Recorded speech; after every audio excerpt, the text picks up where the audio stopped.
Hello and welcome to the University of Houston. My name is Dr. Marty Trummer Cabrera, and I am from the Counseling and Psychological Services, better known as CAPS, here at the university.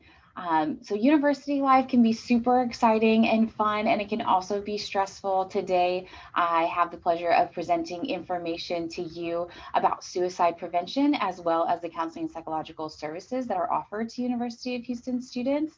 And so, this is super important information because here, when you're a UH Cougar, we really want to be looking out for each other.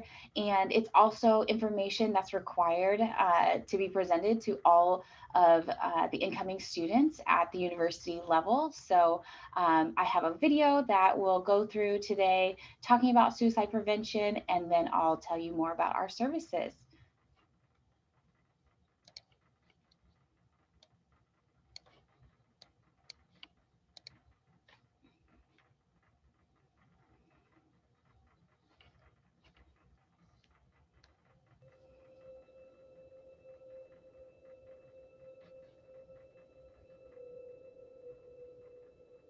She seemed like she was having a hard time fitting in.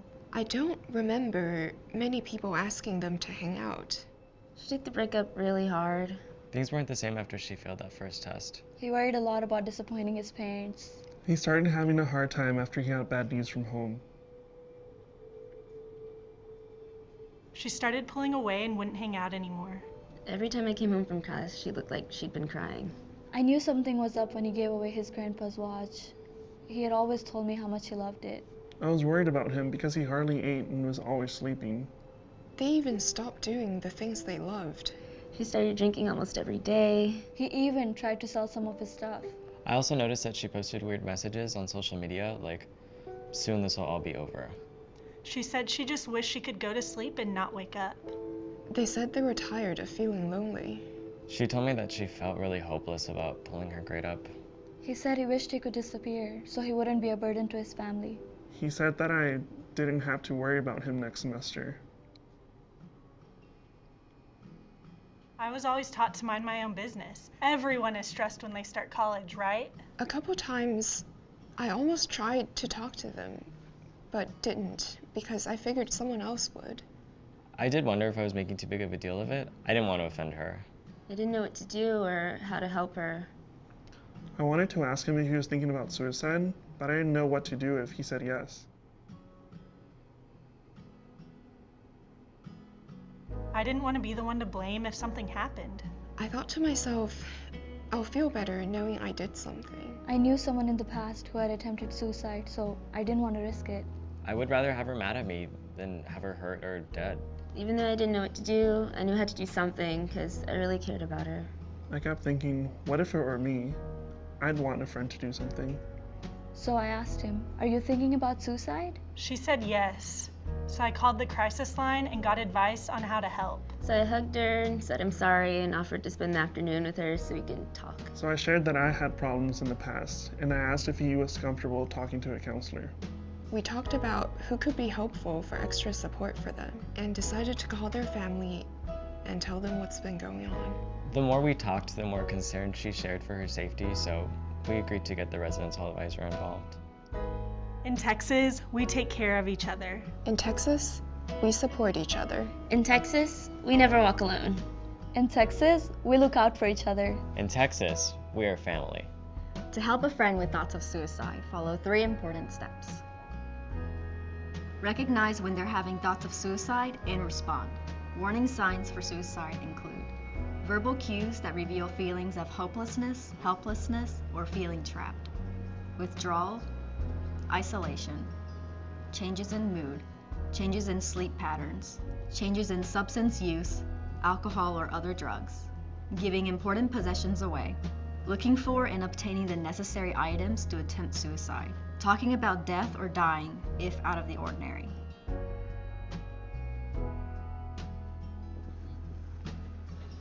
Take action and reach out directly or get others involved who can help.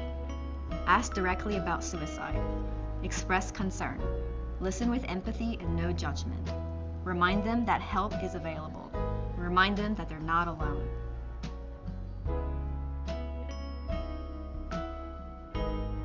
Make a referral to a supportive resource like a mental health professional or other campus or community resources. In Texas, we're all in this together.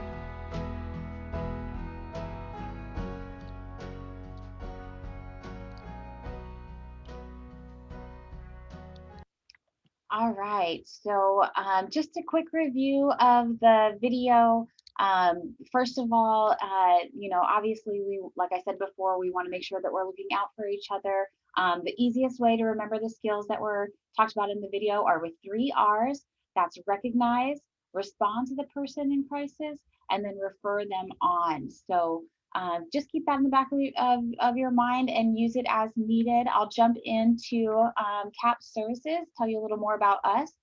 We are going to be a great referral for anybody that might be in crisis on campus and within our community. And so basically, we're here to make sure that we can support students while they're here and ensure that their success happens through self-discovery, learning, and interpersonal engagement. So we have a lot of services to offer.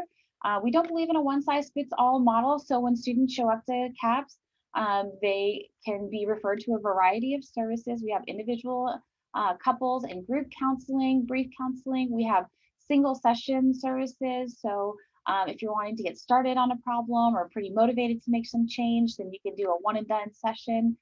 We also have essential skills workshops to target symptoms of anxiety and depression. So try and lower those symptoms so you'll be able to engage more successfully. We also have crisis intervention. So if anybody's in crisis 24/7, you can give us a phone call, 713-743-5454, or walk somebody over during our business hours, 8 to 5, over at the Health 2 building. We also offer Let's Talk consultations, informal consultation, feedback about mental health concerns, recommendations or questions about mental health we can answer. And then we do offer suicide prevention training. That's our QPR training. I'll get into a little bit more. And we do have campus outreach. So if you're wanting somebody to come talk about a mental health topic, then you can definitely request that from our office. To talk a little bit more about how to access CAPS, as I said before, the way to get started in our services is just to either call or walk into our Health 2 building. And those triage appointments, those first visits, those are going to happen between 10 a.m. and 4 p.m. And we can do those telehealth, or we can do those in person. And so we do have a location over at the Health 2 building, 4849 Calhoun Road. Or as I said before, you can just give us a phone call to get started in those services. You'll fill out some brief paperwork and then meet with a clinician before you decide next steps. I want to dive a little bit more into our Let's Talk consultation. So we're at different times and locations all across campus this coming semester. And so if you are interested in just getting some feedback in the moment, or if you're wondering if counseling might be right for you, definitely drop into our Let's Talk consultation service so that we can answer any questions you have before getting started in services. Also, we're offering the suicide prevention training, question, persuade, refer.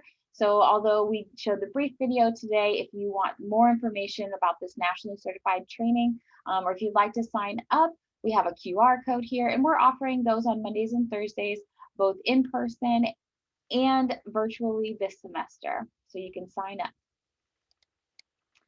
Thanks so much for listening to our services and knowing more about the resources here on campus.